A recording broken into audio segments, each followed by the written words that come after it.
Saudara yang saya kasih di dalam Tuhan Yesus Kristus, mari bersama-sama kita berdoa sebelum kita membaca dan merenungkan firman-Nya. Bapa di dalam surga, jikalau sesaat lagi kami akan membaca dan merenungkan firman-Mu, kami memohon pertolongan dari Tuhan sendiri, supaya kami dapat memahami apa yang Tuhan firmankan, dan firman-Mu itu menerangi kehidupan kami. Di dalam Kristus kami berdoa. Amin. Saya akan membacakan Kisah Para Rasul pasal yang ke-27 ayat yang ke-22. Demikian. Tetapi sekarang juga dalam kesukaran ini aku menasihatkan kamu supaya kamu tetap bertabah hati, sebab tidak seorang pun di antara kamu yang akan binasa kecuali kapal ini. Demikianlah firman Tuhan.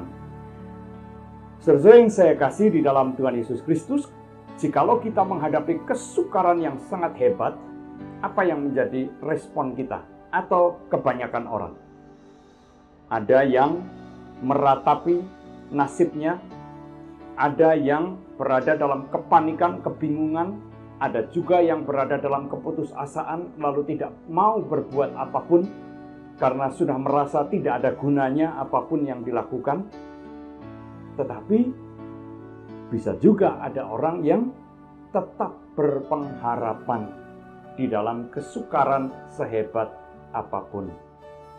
Nah, sesuai yang saya kasih dalam Tuhan Yesus Kristus, respons itu sangat penting. Karena itu juga menentukan apakah kita dapat melewati badai atau kesukaran hidup atau tidak. Nah, pada hari ini kita diajak membaca kisah perjalanan Rasul Paulus. Ia dibawa ke Roma sebagai seorang tahanan. Statusnya ia orang yang dipenjara dan dibawa ke Roma untuk diadili di sana. Suatu keadaan yang sangat tidak menyenangkan, bukan? Nah, mereka melintasi lautan. Artinya Paulus dibawa dengan menggunakan kapal menuju ke Roma. Tentu saja bersama dengan penumpang-penumpang yang lain dan juga awak kapalnya. Nah, belum sampai di Roma, kapal itu kemudian diamuk badai yang sangat hebat. Sehingga bahkan seluruh awak kapal pun berada dalam kepanikan yang luar biasa. Bayangkan, awak kapal ini sudah terbiasa hidup di tengah-tengah lautan, biasa menghadapi situasi-situasi sulit maupun badai dan gelombang, tetapi saat itu mereka berada dalam kepanikan, kebingungan, dan juga keputusasaan. Sehingga kita bisa membayangkan badai yang mengamuk pada waktu itu bukanlah badai biasa atau badai yang ringan saja, tetapi sungguh-sungguh suatu badai yang sangat besar dan begitu menakutkan. Dalam situasi semacam itu, Paulus berdiri di tengah-tengah mereka dan menyerukan, bertabah hatilah juga di dalam kesukaran ini. Luar biasa, Paulus itu siapa? Paulus itu bukan seorang pelaut. Ia bukan orang yang hidup di tengah-tengah lautan. Nah, tetapi apa yang ditunjukkan atau dikatakan oleh Paulus itu merupakan sesuatu yang luar biasa. Bahwa ia orang yang tidak berpengalaman menghadapi badai justru menyerukan supaya setiap orang termasuk awak kapal bertabah hati menghadapi kesukaran itu. Karena ia yakin bahwa mereka semua akan selamat, hanya saja kapal inilah yang akan hancur. Tetapi setiap orang akan selamat. Saudara yang saya kasih Tuhan Yesus Kristus, dari mana Paulus bisa mendapatkan ketabahan yang luar biasa ini? Tidak lain adalah karena ia memiliki iman, keyakinan kepada Allah. Iman dan keyakinan yang tumbuh bersamaan dengan pengalaman-pengalaman pelayanannya. Bahwa di dalam masa pelayanannya, ia banyak mengalami kesukaran dan kesulitan, tetapi ia juga mengalami betapa setianya Allah di dalam menolong hambanya ini. Dan itulah yang menumbuhkan pengharapan, dan pengharapan itulah yang juga melahirkan ketabahan hati. Saudara yang terkasih di dalam Tuhan Yesus Kristus, belajar dari apa yang dialami oleh Paulus ini, maka ketabahan itu lahir oleh karena dua hal penting, yaitu iman percaya kepada Allah, bahwa Allah itu setia, bahwa Allah itu senantiasa menolong anak-anaknya di dalam kondisi seberat apapun.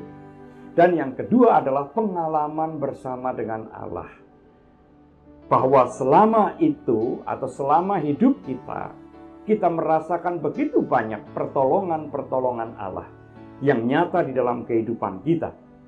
Karena tentu saja di dalam kehidupan kita juga kita pernah bahkan berulang kali menghadapi kesukaran-kesukaran besar.